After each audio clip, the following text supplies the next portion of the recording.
하나님 아버지, 주의 말씀을 삼가 듣고자 합니다. 성령께서 감화 감동하시고 진리가 있는 곳으로 인도하옵소서. 하나님의 마음에 담긴 곳으로 이끌어 주시옵소서. 선하신 뜻을 밝히 알아보는 대로 우리를 이끄시고 빛을 비추어 주시옵소서. 그래서 진리의 말씀을 가슴에 품고 주님의 선하신 뜻을 기억하고 삶의 자리를 바라보게 하옵소서. 뜻이 하늘에서 이루어진 것처럼 오늘 우리의 삶을 통하여 이 땅 가운데 스며 나오게 하옵소서. 부탁드리오며 예수님의 이름으로 기도합니다. 아멘. 오늘은 마가복음 10장에서 12장까지 말씀 함께 읽습니다. 예수님께서 섬김으로써 삶을 사셨다 하는 이야기가 마가복음입니다. 전반부 물론 가이사랴 빌립보에서 거기 이전 그 이후로 나올 수 있습니다만 인자가 온 것은 섬김을 받으려 함이 아니라 도리어 섬기려 하고 자기 목숨을 많은 사람의 대속물로 주려 함이라는 마가복음 10장의 말씀, 이 말씀 이전과 이 말씀 이후로도 나눠볼 수 있다는 겁니다. 이 말씀 이전에는 성령으로 섬기신 예수님이시고 그 이후도 섬기신 예수님인데 이제 자신의 목숨으로 자기 목숨으로 섬기신 예수님 이야기에 집중되어 있는 11장 이후가 됩니다. 마가복음 10장입니다. 예수께서 거기서 떠나 유대지경과 요단강 건너편으로 가시니 무리가 다시 모여들거늘 예수께서 다시 전례대로 가르치시더니 예수님께서 가르치셨다 하는 내용이 곳곳에 여기 마가복음에 있습니다. 근데 상당히 조금 좀 궁금한 것은 가르치셨다고 했는데 뭘 배웠는지 뭘 그때 들었는지에 대한 내용이 많이 소개되고 있지 않다 하는 걸 믿습니다. 바리새인들이 예수께 나와 그를 시험하여 묻되 사람이 아내를 버리는 것이 옳으니까 대답하여 이르시되 모세가 어떻게 너에게 명하였느냐 이르되 모세는 이혼 증서를 써주어 버리기를 허락하였나이다. 버리기를 아내 버리기를 이혼이라는 게 뭐냐? 아내를 버리는 것이다. 참 표현이 그러죠. 허락하였나이다.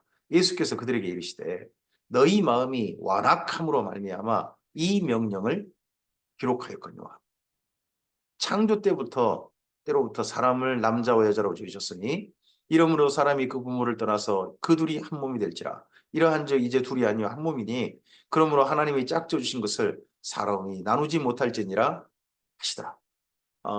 성경에 보면 두 가지 우리가 이제 명확한 예시로서 두 가지가 있습니다.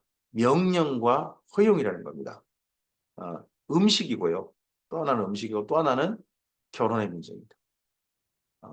결혼과 그리고 정결한 우리 몸에 유익한 음식을 먹는 건 명령입니다. 근데 그와 함께 허용이 있습니다. 음식에도 우리 몸에 별로 좋지 않겠지만 이미 습관이 되어 있는 그런 음식들이 있어서 그나마 그 가운데 우리 몸에 덜 해로운 음식을 먹으라고 하시는 허용이 있고요. 그리고 결혼에도 어쩔 수 없는 인간의 삶이란 이혼이 있을 수밖에 없다 해서 이혼이 허용되고 있습니다. 여기 마가복음 10장에 바로 그러한 예수님의 말씀도 그러한 것 문제에 대한 명령과 허용을 동시에 이야기하고 있습니다. 허용은 우리들의 완악함 때문이라는 겁니다. 하지만 본래는 하나님의 명령은 우리 안악함이 아니라 하나님의 선하신 뜻이고 우리에게 가장 유익한 사람의 행복을 위한 바로 그 명령인 거죠. 집에서 제자들이 다시 이 일을 물으니 이르시되 누구든지 그 아내를 버리고 다른 데 장가드는 자는 본처에게 간음을 행하며 또 아내가 남편을 버리고 다른 데로 시집가면 간음을 행함이니라. 사람들이 예수께서 만져주심을 바라고 어린아이들을 데리고 오매 제자들이 꾸짖거늘 예수께서 보시고 노하시어 이르시되 어린아이들이 내게 오는 것을 용납하고 금하지 말라.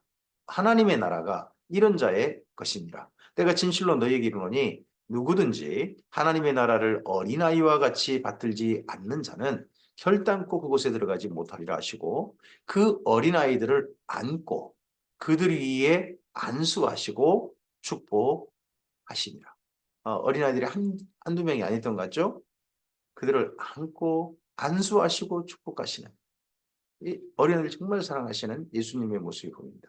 그 당시에 예수님 당시에 여기 마가복음에 뭐 5병이어 기적도 기록하고 있고 7병의 기적도 이어 기적도 기록하는데 그게 어린아이들 숫자 포함되지 않습니다.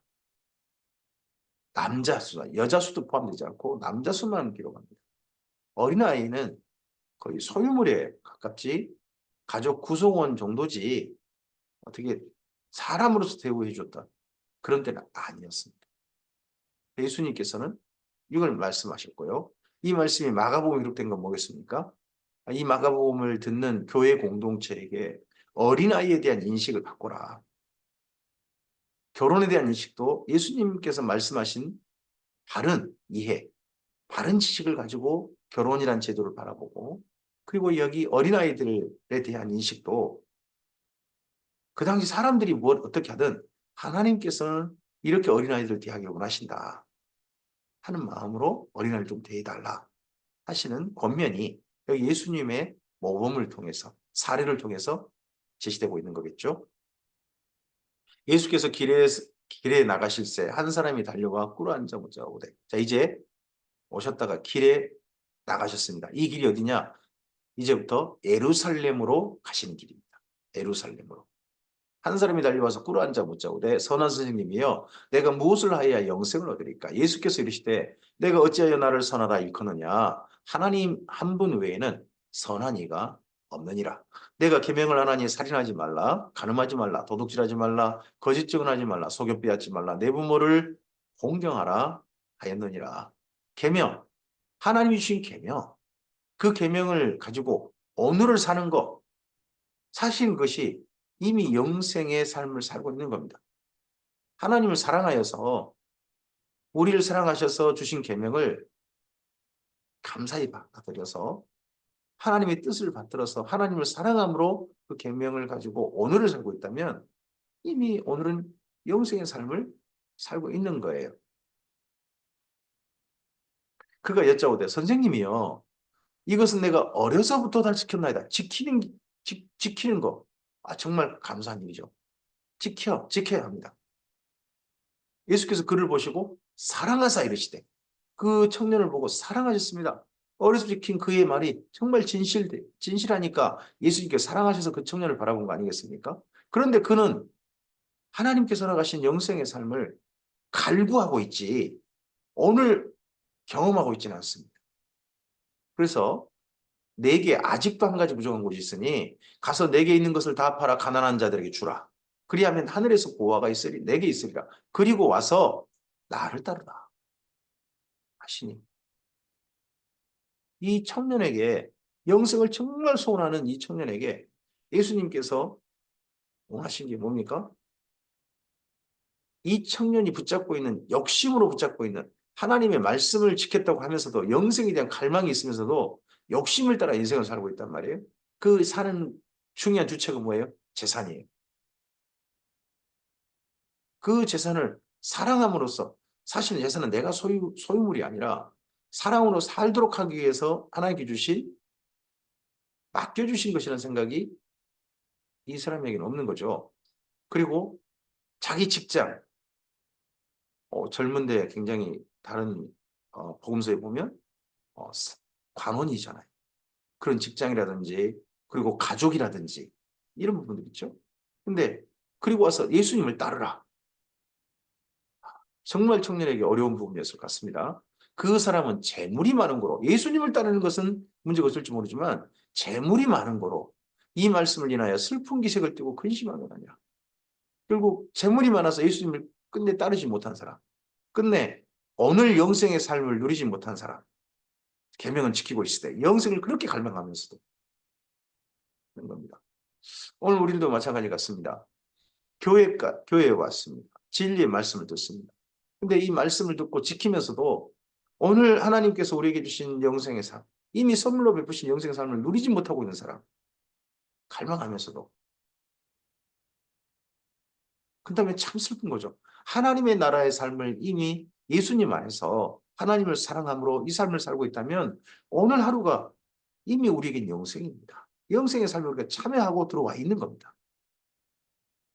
예수께서 둘러보시고 제자들에게 이르시되 재물 있는 자는 하나님의 나라에 들어가기가 심히 어렵도다. 이미 하나님 나라에 들어갈 수 있는데 오늘 들어가기가 어렵도다. 왜요? 하나님을 사랑함으로 진리의 말씀을 즐거이 지키고 그렇게 하나님의 뜻을 받들어 사는 것이 재물이 있는 자는 욕심, 소유 이쪽에 인생의 목적이 있어버리고 그쪽에 삶을 사는 동기가 있어버리고 그쪽에 삶의 든든함을 가지고 있기 때문에 쉽지가 않다는 거예요. 제자들이 그 말씀에 놀라는지라 예수께서 다시 대답하여 이르시되 얘들아 하나님 나라에 들어가기가 얼마나 어려운지 낙타가 바늘귀로 나가는 것이 부자가 하나님의 나라에 들어가는 것보다 쉬우니라 하시니 낙타가 바늘귀로 들어간다 이건 실제 바늘의 귀로 들어간다 하는 뭐 그런 말로 해석하는 분도 있습니다.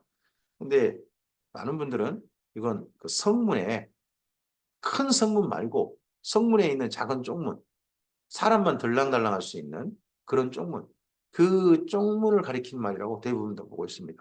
낙타가 바늘귀로 들어가려면요. 그럼 짐 다 내려야 됩니다. 낙타에 싣고 있는 짐 가지고는 못 들어갑니다. 짐 다 내리고 낙타만 겨우 혼자 들어갈 수 있습니다. 재물에 대한 개념, 재물에 대한 어떤 기본적인 이해, 태도 이것이 달라져야 하나님 나라에 들어갈 수 있다 하는 거겠죠. 제자들이 매우 놀라 서로 말하되 그런 중 누가 구원을 얻을 수 있는가 하니 예수께서 그들을 보시며 이르시되 사람으로서는 할 수 없으되 하나님으로는 그렇지 아니하니 하나님으로서는 다 하실 수 있느니라. 성경 속의 부자인데요. 부자인데 정말 낙타가 바늘기로 나가는 것처럼 그렇게 인생을 재물에 대해서 그런 태도를 가진 사람들이 성경 곳곳에 있습니다. 부자들이 다 그런다는 건 아닙니다. 하지만 부자 중에도 그런 사람이 있습니다. 하나님을 할 수 있다. 아브라함이 그랬고요. 에스라가 그랬고요. 느헤미야가 그랬고요. 그리고 다윗도 그러지 않습니까? 요시야도 그랬을 것이고요. 부자들 성경 속에 많습니다. 하지만 그들이 부에 대한 태도가 하나님을 사랑함으로 자기 부를 대했고 그 부를 관리했고 부를 다루었습니다. 그런 사람 있지 않습니까? 또 예수님 당시 이때 당시에도요. 마가네 집 예루살렘에서 강남에 120명이 되는 사람이 그 한 층에 들어갈 수 있는 정도로 큰 저택을 가지고 있는 집 아닙니까? 근데 그 가정이 또 바나바가 있지 않습니까? 성경 곳곳에 부자들을 하나님으로서 다 하실 수 있는 부자들이 등장합니다. 베드로가 여짜와 이르되 보소서 우리가 모든 것을 버리고 주를 따랐나이다. 예수께서 이르시되 내가 진실로 너희에게 이르노니 나와 복음을 위하여 집이나 형제나 자매나 어머니나 아버지나 자식이나 전토를 벌인 자는 이게 소유 개념이죠. 자기 뒷배경 오늘 내 삶을 든든하게 사는 뒷배경 바로 금수저 출신 뭐 이런 걸까요? 하여튼 그런 것들을 정말 버릴 수 있는 사람. 그런 것 대신에 예수님을 소유하고 예수님 안에서 자기의 모든 인생을 새롭게 출발하는 사람. 그런 사람은 현세에 있어서 집과 형제와 자매와 어머니와 자식과 전토를 100배나 받되 박해를 겸하여 받고 내세에 영생을 받지 못할 자가 없느니라. 오늘 현재는 하나님의 나라를 살되 박해가 있을 것입니다. 하지만 내세, 내세에서 또한 영생의 삶으로 당연히 들어가는 그런 사람들이 하나님을 사랑하고 예수님을 사랑해서 그 길을 걷는 진짜 소유해야 될 대상이 진짜 내가 내 배경으로 가지고 있고 내가 든든함을 가져야 될 대상이 예수님이 된다면 그 사람은 당연히 그렇게 되겠죠. 그러나 먼저 된 자로서 나중되고 나중된 자로서 먼저 될 자가 많으니라. 예루살렘으로 올라가는 길에 자, 계속 반복됩니다. 예루살렘으로 올라가는 길에 예수께서 그들의 앞에 서서 가시는데 이번 길이 어떤 길입니까? 죽으러 가시는 겁니다. 근데 앞에 서서 가셨다. 그리고 예수님의 말씀이 그냥 떠오르지 않습니까? 누구든지 나를 따라오려거든 자기 십자가를 지고 예수님께서 이미 올라가시는 걸음은 십자가를 지고 가시는 걸음이었습니다. 그들이 놀라고 따르는 자들은 두려워하더라. 이에 다시 12제자를 내리시고 자기가 당할 일을 말씀하여 이르시되 보라 우리가 예루살렘에 올라가노니 인자가 대제사장들과 서기관들에게 넘겨주매 그들이 죽이기로 결의하고 이방인들에게 넘겨주겠고 그들은 능욕하며 침뱉으며 채찍질하고 죽일 것이나 그는 3일 만에 살아나리라 하시니라.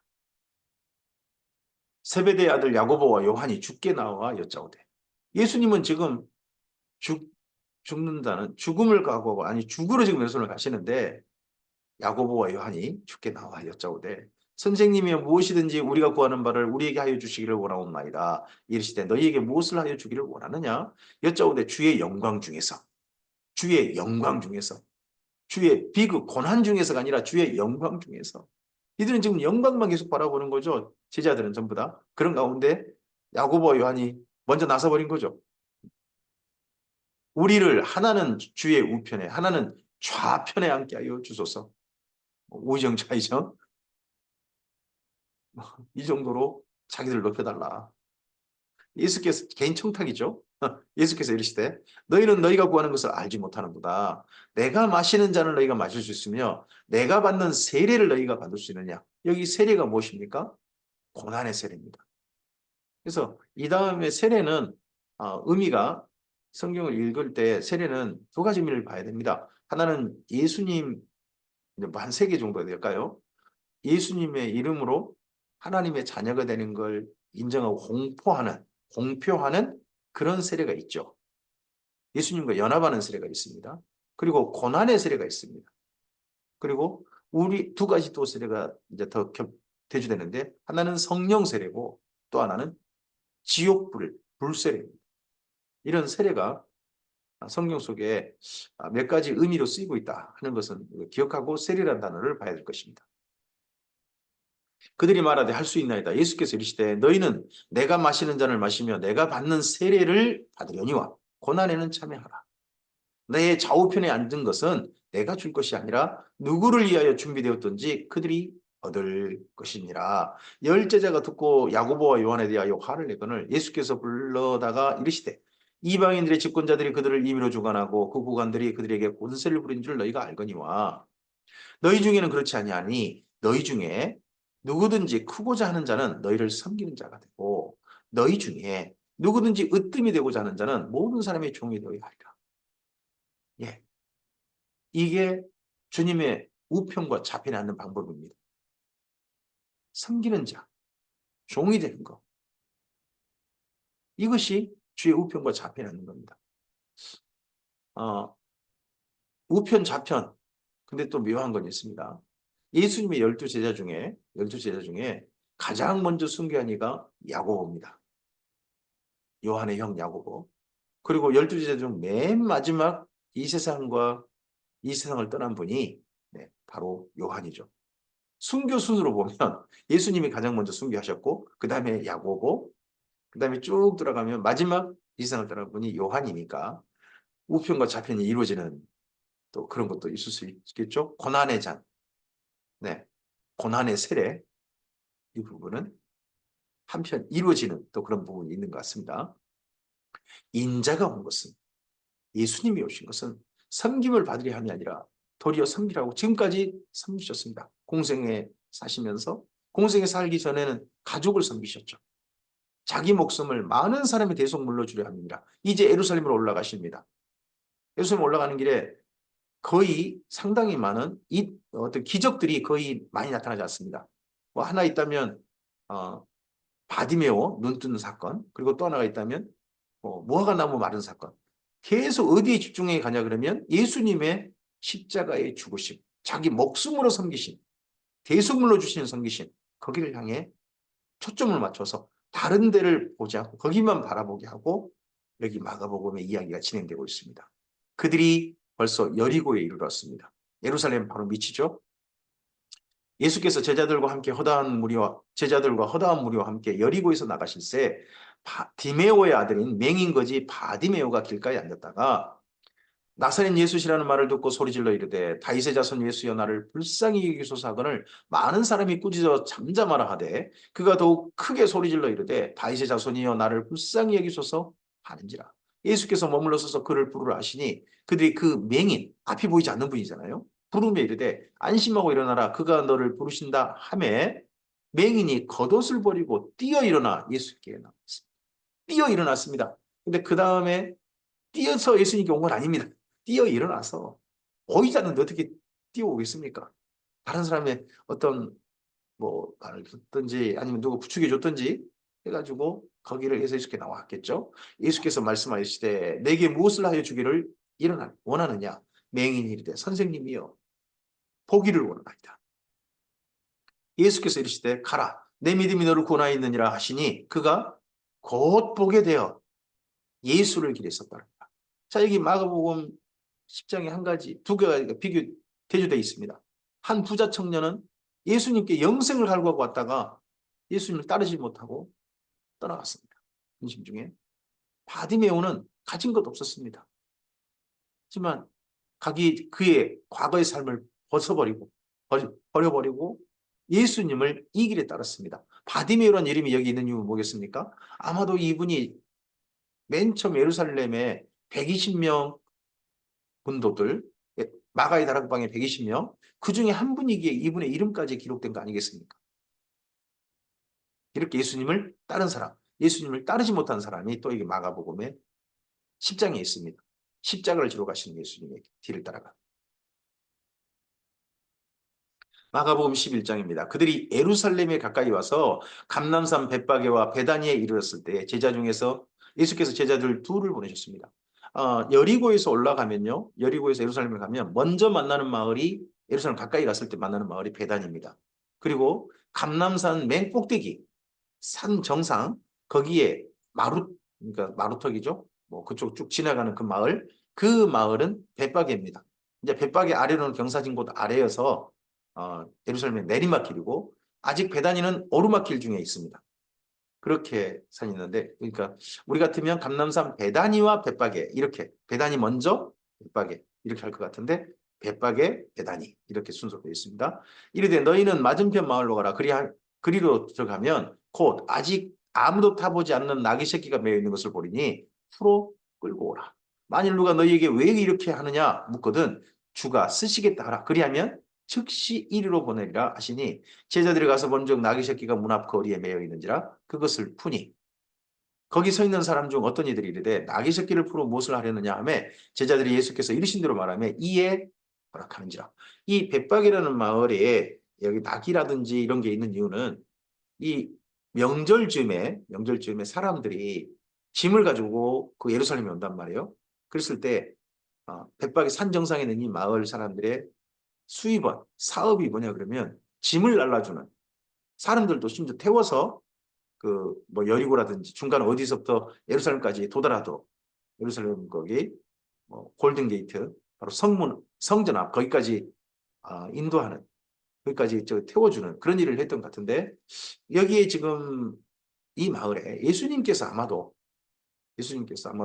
나귀와 그 나귀 새끼를 아껴도 당신들 마음대로 쓰시오. 하지만 내가 쓰고자 하는 날에는 나한테 보내시오.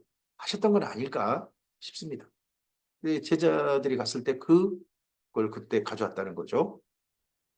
나귀 새끼를 예수께로 끌고 와서 자기들의 겉옷을 그 위에 얹어 놓으며 예수께서 하시니 많은 사람들은 자기들의 겉옷을 또 다른 이들은 들에서 벤 나뭇가지를 길에서 펴며 앞에서 가고 뒤에 따르는 자들의 소리를 지르되 호산나 찬송하리로다 주의 이름으로 오시는 이여 찬송하리로다 어느 우리 조상 다윗의 나라여 높은 곳에서 호산나라. 지금 예수님을 따르는 무리들은 전부 다 영광의 나라 그걸 바라보고 합니다. 그러나 예수님께서 예루살렘에 이 영광을 위해 들어가지 않으셨습니다.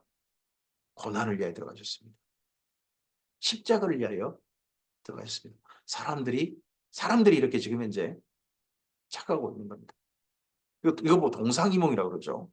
우리도 예수님을 따르면서 우리가 원하는 것, 내가 원하는 것만 가지고 예수님을 바라본다면 예수님의 원하심과 내 삶이 따로 박리가 될 수 있겠죠. 떨어져 버릴 수도 있겠죠. 일체가 되는 말입니다. 예수께서 예루살렘에 이르러 성전에 들어가사 모든 것을 둘러보시고 때가 이미 저물매 12제자를 데리고 베다니에 나가시니라. 베다니에서 평소 머무셨던 게 보이죠. 이튿날 그들이 베다니에서 나왔을 때에 예수께서 시장하신지라 멀리서 잎사귀 있는 한 무화과 나무를 보시고 그 나무에 무엇이 있을까요? 가셨더니 가서 보신즉 잎사귀에는 아무것도 없더라. 이는 무화과 때가 아님이니라. 무화과 때가 아님이니라 이렇게 표현했는데 원래 여기 무화과가 많이 열린다고 합니다. 근데 나그네들이 지나가면서 따먹을 수 있는 그런 그 무화과가 있던 것 같습니다. 주인이 있는 무화과가 아니라. 그래서 예루살렘 이미 온 자들이 먼저 손댄 것 같습니다. 그래서 무화과가 먹을 만한 뭐가 없었던 거죠. 아예 다 먹어버려서.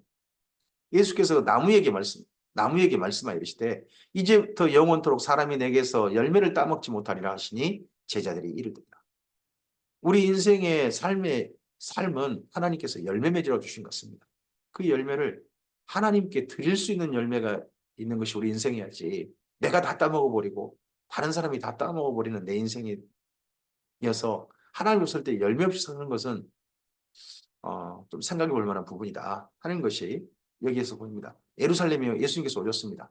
근데 하나님께 바칠 만한 열매가 예루살렘이 없습니다. 그렇게 갈망한 메시아를 갈망한 이 도시인데 참 서글프죠. 그들이 예루살렘에 들어가니라 예수께서 성전에 들어가사 성전 안에서 매매하는 자들을 내쫓으시며 돈 바꾸는 자들의 상과 비둘기 파는 자들의 의자를 둘러부시며 아무나 물건을 가지고 성전으로 지나다님을 허락하지 아니하시고 이에 가르쳐 이르시되 기록된 바 내 집은 만민이 기도하는 집이라 칭함을 받으리라고 하지 아니하였느냐. 너희는 강도의 소굴을 만들었도다 하시매 대제사장들과 서기관들이 듣고 예수를 어떻게 죽일까 하고 꾀하니 이는 무리가 다 그의 교훈을 놀랍게 여김으로 그를 두려워합니다. 지금 새로운 권력이 자기들이 지금 견고하게 예루살렘은 대제사장의 무리와 그리고 서기관의 무리, 바리새인들이 자기들의 이미 바운더리를 다 만들어놨습니다. 근데 새로운 지금 한 사람이 치고 올라오는 겁니다. 새로운 사람이 나타나가지고 지금 이들이 쳐놓은 바운더리를 깨트리고 이들이 만들어놓은 어떻게 보면 카르텔을 갖다가 깨트리고 갑자기 치고 올라오니까 이 예수를 죽여야 된다. 자기들이 영역이 침범당하고 있고 또 심지어 예수로 말미암아 이거 로마가 우리를 반역자로 여길 수도 있다. 이런 공포심을 만들어가지고 사람들을 끌고 가려고 하는 출발이 이들의 자기 영역 침범에 대한 예수에 대한 생각과 태도겠죠. 그리고 날이 저물매 그들이 성 밖으로 나가더라. 그들이 아침에 지나갈 때에 무화과 나무가 뿌리째 마른 것을 보고 그 나무를 봤습니다. 이 나무를 쳐다본 건 베드로였습니다. 베드로 사도가 이 나무를 바라본 것은 이 나무에서 무화과가 있을까 바라봤을 것 같습니다. 제 생각은. 이분은 먹을 만한 게 있는가? 배고프지 않으셨을까 싶습니다. 근데 그 나무가 어제 말씀하신 그 나무였는데 뿌리째 말았습니다.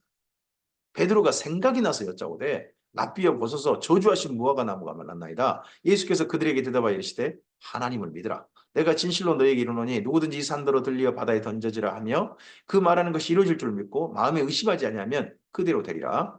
그러므로 내가 너희에게 말하노니 무엇이든지 기도하고 구하는 것은 받은 줄로 믿으라. 그리하면 너희에게 그대로 되리라. 서서 기도할 때에 아무에게나 혐의가 있거든 용서하라. 그리하여야 하늘에 계신 너희 아버지께서도 너희 허물을 사하여 주시리라 하시니라. 예수님께서 이 무화과 나무를 마르게 하신 사건은 사실 다른 의미 같은데 여기 베드로 사도는 그때 기도에 대해서 가르치셨다 하는 기억으로 이렇게 마가복음 구성을 했습니다. 그들이 다시 예루살렘에 들어가니라. 예수께서 성전에서 거니실 때에 대제사장들과 서기관들과 장로들이 나와 이르되 무슨 권위로 이런 일을 하느냐? 누가 이런 일을 할 권위를 주었느냐?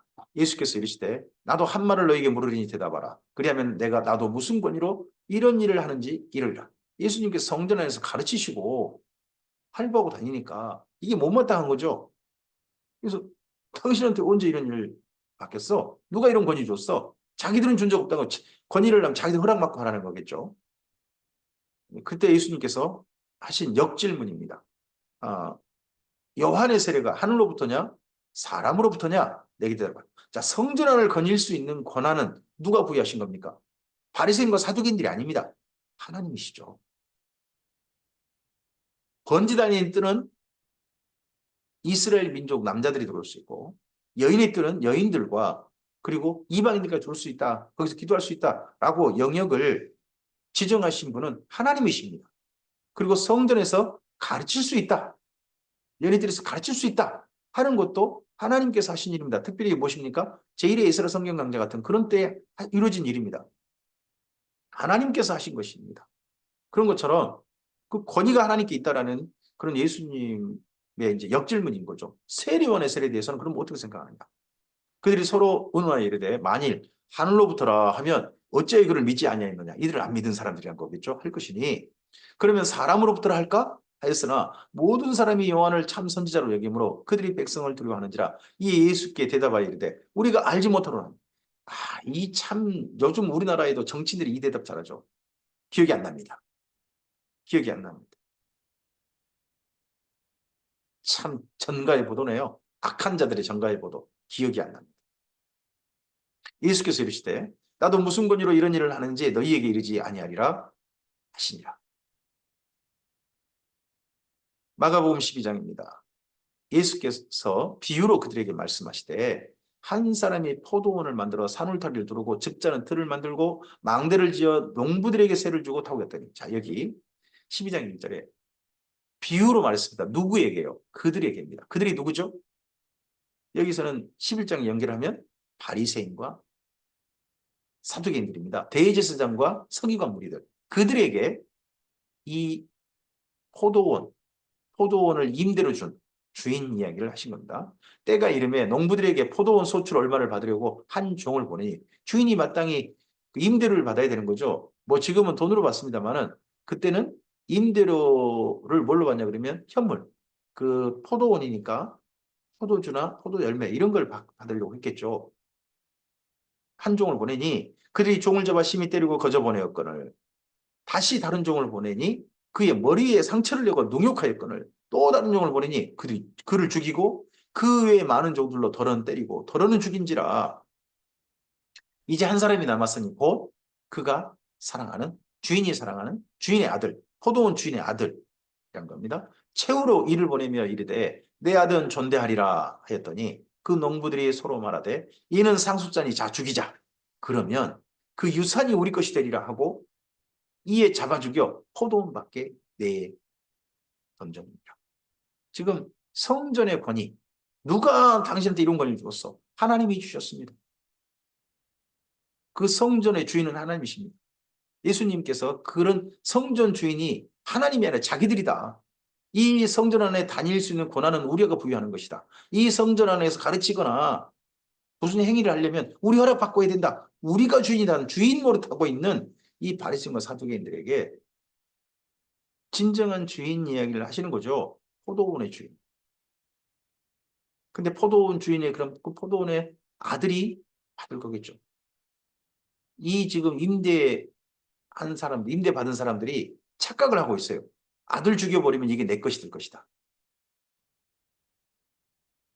자기들이 성전 주인인 것처럼 착각하는. 오늘날 예배당의 주인이 누굽니까?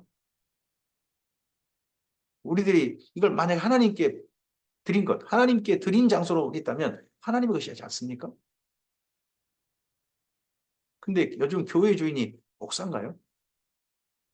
그런, 그런 이들도 좀 보이죠? 이에 잡아 죽여, 세상에 아들을 잡아 죽여 포도원 밖에 내던졌니라. 자기 걸 만들려고. 포도원 주인이 어떻게 하게 되냐. 와서 그 농부들을 진멸하고 포도원을 다른 사람에게 주리라. 너희가 성경에 건축자들이 버린 돌이 모퉁이의 머릿돌이 되었나니 이것은 주로 말미암아 된 것이요 우리 눈에 놀랍도다 함을 읽어보지 못하였느냐 하시니라. 그러자 그들이 예수의 이 비유가 자기들을 가리켜 말씀하신 줄 알고 이 성전의 모든 권한 하나님께 있지 본래 주인에게 있지 당신들 건이 아니오. 뭔 당신들이 주인 행세를 한단 말이오. 도리어 당신은 주인의 아들을 잡아 죽인 자 주인이 보낸 종들을 농역한 자 그런 사람이 바로 당신 같은 사람들이요 하는 이 비유가 얼마나 그들에게 발끈하게 만들었던지 예수를 잡고자 하되 무리를 두려워하여 예수를 두고 가니라. 요즘 막 사찰하는 그런 국가 권력을 남용하는 자기 권력을 갖다가 옆에서 건든다고 남용하는 그런 사람들도 사실 있어 보이는 게 대한민국이지 않습니까? 근데 차마 죽이지 못하겠죠. 무리를 두려워해서. 그들이 예수의 말씀을 책잡으려 하여 바리새인과 헤롯 땅 중에서 사람을 보내매 와서 이르되 선생님이여 우리가 아노니 당신은 참되시고 아무도 꺼리는 일이 없으시니 이는 사람을 외모로 보지 않고 오직 진리로 사람의 도를 가르치십니다. 그러면서 가이사에게 세금을 바치는 것이 옳으니까 옳지 아니니까 우리가 바치리까 말리까 한데 예수께서 그 외식함을 아시고 이르시되 어찌하여 나를 시험하느냐 데나리온 하나를 가져다가 내게 보이라 하시니 데나리온은 네 로마 돈이죠. 로마의 뭐 공통 뭐 돈이고 특별히 하루 품삯이라고 그러죠. 한 데나리온은 하루 품삯. 가져왔거늘 예수께서 이르시되 이 형상과 이 글이 누구의 것이냐 이르되 가이사의 것입니다. 예수께서 이르시되 가이사의 것은 가이사에게 하나님의 것은 하나님께 바치라 하시니 그들이 예수께 대하여 매우 놀랍게 여기더라. 자, 여기 때 예수님께서 하신 답변 가이사의 것은 가이사에게 하나님의 것은 하나님께 바치라. 예수님의 이 말씀은요 사실은 성전에다가 여기 사두개들이 써놓은 말이라고 합니다. 성전에 딱 들어가면 그 딴 나라 돈 전부 다 그 성전에서 곧 쓰는 돈으로 바꿔. 성전세, 중간에 이제 환전세 받아먹으려고. 그렇게 해놨다는 거죠. 거기 딱 써놨는데 그 말을 갖다가 역으로 그들에게 돌려줬습니다. 이 미친놈들 아닙니까? 다 감옥에 넣어야 됩니다. 하는 말이 누군가에게 역풍이 되는 게 요즘인 것 같습니다. 참, 이 말이, 그들이 써놓은 말이 도리어 그들의 질문이 되는 역풍이 되고 말았습니다. 부활이 없다는 사두개인들이 예수께 와서 물으되, 이거 후에 그 다음 또 다른 사람들이 와서 부활이 없다는 사두개인들이 예수께 와서 물으되, 선생님이여 모세가 우리에게 써주기를 어떤 사람이 형이 자식이 없이 아내를 두고 죽으면 그 동생이 그 아내를 취하여 형을 위하여 상속자를 세울지니라 하였나이다. 7형제가 있었는데 마지가 아내를 취하였다가 상속자가 없이 죽고 둘째도 그 아내를 여자를 취하였다가 상속자가 없이 죽고 셋째도 그렇게 하여 7이 다 상속자가 없었고 최후에 여자도 죽었나이다. 7사람이 다 그를 아내로 취하였으니 부활 때 곧 그들이 살아날 때에 그 중에 누구의 아내가 되리까? 이 질문은 그 사두개인들이 바리새인들한테 하는 부활 그런 거 없어. 무슨 그런 게 있어. 하는 식으로 질문하는 대표적인 질문이었던 것 같습니다. 난제. 바리새인 답변하기 참 어려운 난제 같은 그런 질문이었던 것 같습니다. 예수께도 그런 질문을 한 거죠. 예수께서 이르시되 너희가 성경도 하나님의 능력도 알지 못함으로 오해함이 아니냐. 어떤 질문은 애초에 잘못된 질문이 있습니다. 부활 때 누구의 아내가 되리까? 이건 하나님의 능력 그리고 그 나라에 대한 진정한 하나님 나라에 대한 하나님 뭐 지금 현재 하나님 나라가 아니라 영원으로 이어지는 그 하나님의 나라에 대한 오해가 있어서 이거 만들어진 잘못된 질문이라는 거죠. 사람이 죽은 자 가운데서 살아날 때는 장가도 아니 가고 시집도 아니 가고 하늘에 있는 천사들과 같으니라. 그럼 천사들은 시집 가고 장가는 일 없다는 거겠죠. 그러면 우리가 정말 예수님께서 재림하셔서 부활의 몸, 우리 몸이 부활한 신령한 몸으로 부활한 때에는 시집가고 장가는 일은 없다 하는 건 분명한 것 같습니다. 죽은 자가 살아난다는 것을 말할진대 너희가 모세의 책 중 가시나무 떨기에 관한 글에 하나님께서 모세에게 이르시되 나는 아브라함의 하나님이요 이삭의 하나님이요 야곱의 하나님이로라 하신 말씀을 읽어보지 못하였느냐. 하나님은 죽은 자의 하나님이 아니요 산 자의 하나님이시라 너희가 크게 오해하였도다 하십니다. 이건 애초에 잘못된 질문이다. 하나님도 모르고 성경에 게시된 말씀도 몰라서 하나님이 일으키실 사건도 제대로 몰라서 하는 너희가 엉터리 질문이다 하는 걸로 이렇게 예수님이 답변하셨습니다. 서기관 중 한 사람이 그들이 변론하는 것을 듣고 예수께서 잘 대답하신 줄을 알고 나와 묻되 진짜 예수님께서 답변을 잘하셨다 해가지고 한 사람이 나와서 질문다운 질문을 합니다. 모든 계명 중에 첫째가 무엇입니까? 성전에서 가르치시고 그리고 사람들이 모였을 때 이 절기 때 모였을 때 다루어야 될 중요한 질문이 무엇입니까? 모든 계명 중 첫째가 무엇입니까? 우리가 하나님의 말씀대로 살고 있는데 무엇을 가장 중시해야 됩니까? 하는 이런 질문 정말 중요한 질문 아닙니까? 이런 질문이 되어지고 이런 질문에 답변이 있어야 되는 거죠. 그런 곳이 성전이어야 됩니다. 예수께서 대답하시되 첫째는 이것이니 이스라엘아 들으라 주곧 우리 하나님은 유일한 주시라 내 마음을 다하고 목숨을 다하고 뜻을 다하고 힘을 다하여 주 너의 하나님을 사랑하라 하신 것이요. 둘째는 이것이니 내 이웃을 내 자신과 같이 사랑하라 하신 것이라 이보다 더 큰 계명이 없느니라. 네. 가장 큰 계명은 하나님 사랑하는 것이고 그 다음 그와 버금가는 계명은 이웃을 사랑하는 거예요. 이 두 계명이 하나님 사랑, 이웃 사랑. 결국 사랑하라고 하는 계명이 가장 큰 계명이다 하는 거죠. 서기관이 이르되 선생님이여 올소이다. 하나님은 한 분이시요 그 외에 다른 이가 없다 하신 말씀이 참입니다. 또 마음을 다하고 지혜를 다하고 힘을 다하여 하나님을 사랑하는 것과 또 이웃을 자기 자신과 같이 사랑하는 것이 전체로 드리는 모든 번제물과 기타 제물보다 나으니이다. 지금 절기 때 아닙니까? 절기 때는 제물, 이 예물 바치는 행렬로 이 성전이 꽉 차고 붐빌 때입니다. 근데 그런 거 말고 진짜는 하나님 사랑, 이웃 사랑으로 살았던 삶, 그것이 그 예물들보다 더 귀한 겁니다. 하고 이 정말 한 사람이 진짜 지혜 있게 서기관이 지혜 있게 답변한 거죠. 예수께서 그가 지혜 있게 대답을 보시고 이르시되 내가 하나님의 나라에서 멀지 않도다 하시니 그 이후에 감히 묻는 자가 없더라. 하나님 나라에 멀지 않 하나님 나라 아직 사람은 아니라는 거겠죠. 예수님을 정말 사랑해서 뭐 예수님을 따라서 이 질문을 한 건 아니었다는 거겠죠. 예수께서 성전에서 가르치실 때 대답하여 이르시되 어떤 그 질문에 대한 답변이라는 겁니다. 예수님이 너가 누구냐? 너가 누구냐 하는 그 질문이 있었습니다. 내가 누구이기에 이 성전에서 가르치고 이 성전이 그렇게 할보하느냐 하는 질문이 있었죠. 대답하여 이르시되 어찌하여 서기관들이 그리스도를 다윗의 자손이라 하느냐? 다윗이 성령에 감동되어 친히 말하되 내 주께서 내 주께 이르시되 내가 내 원수를 내 발 아래 둘 때까지 내 우편에 앉았으라 하셨도다 하였느니라. 다윗이 그리스도를 주라 하였은즉 어찌 그의 자손이 되겠느냐 하시니 많은 사람이 즐겁게 듣더라. 이런 이야기를 해주는 깨닫게 하는 그런 바리새인과 사두개인들이 없었던 것 같습니다. 그러니까 예수님 말씀 듣고 진짜 그러네 하고 즐겁게 듣는 사람들이 있었다는 거죠. 예수께서 가르치실 때에 이르시되 그러시면 갑자기 예수님께서 공격 대상을 특별히 바리새인들을 당하십니다. 긴 옷을 입고 다니는 것과 시장에서 문안받는 것과 회당의 높은 자리와 잔치 윗자리를 원하는 서기관들을 삼가라. 그들은 과부의 가산을 삼키며 외식으로 길게 기도하는 자니 그 받는 판결이 더욱 중하리라 하시니라.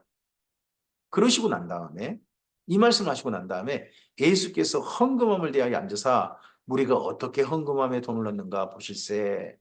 어떤 부자는 많이 넣는데 한 과부는 와서 두 렙돈 곧 한 고두란트를 넣는지라.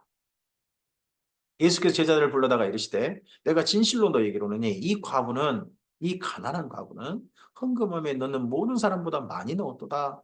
그들은 다 그 풍족한 중에 넣었거니와 이 과부는 그 가난한 중에서 자기의 모든 소유고 생활비 전부를 넣었느니라 하시니라. 자, 예수님께서 이 과부의 헌금을 칭찬하는 내용으로 저는 예전에 읽었습니다. 근데 이 글 흐름상 그렇지 않는 게 보입니다. 또 이 본문에 대해서 새로운 이해를 전주대에서 교수님께서 이 흐름을 이야기하고 다른 복음서 비교해서 읽어보면서 특히 누가복음과 함께 비교 읽어보면서 정말 이게 칭찬하신 내용이 아니겠구나 하는 게 보였습니다. 앞서서 과부의 가산을 삼키고 하고 바리새인들에 대한 화이스를 선포하셨습니다.